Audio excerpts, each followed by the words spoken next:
تاریخ بتاتی ہے کہ اس کے بعد دریائے نیل کو کبھی کسی دلہن کی، کبھی کسی نابالغ لڑکی کی ضرورت نہیں پڑی۔ یہ ہے اسلام، یہ ہے عمر کی خلافت۔ جس عمر نے لڑکیوں کو بھی وہ حق دیا، ماؤں کو حق دیا، بہنوں کو وہ حق دیا، اور ظالموں کو بھی سبق سکھایا۔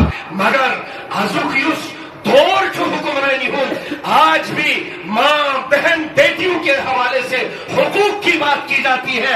افسوسناک ایک واقعہ اس ملک کے اندر پیش آیا کہ دو نوجوان لڑکیاں جن کو برہنہ کیا گیا، جن کو دوڑایا گیا، جن کی عصمت دری کی گئی، مگر کرسیوں پر براجمان لوگ تماشا دیکھتے رہے۔ ان بیٹیوں کا، ان نوجوان بیٹیوں کی عزت کا خدا کرے تمہارا تماشا بھی ایسا ہی بنے جیسا تم نے منی پور کے اندر ان دو بیٹیوں کا تماشا بنایا۔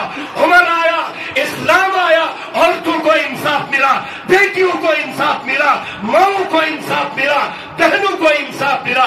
یہ اسلام کے حق کا جو انصاف ہے آج بھی بابانگ طول اعلان کرتا ہے، آؤ لا الہ الا اللہ محمد رسول اللہ صلی اللہ علیہ وسلم کو اپنا نصب العین بناؤ۔ تمہاری عزت کی حفاظت ہوگی، تمہاری جوانی کی حفاظت ہوگی، تمہاری مال کی حفاظت ہوگی، تمہارے ایمان کی حفاظت ہوگی۔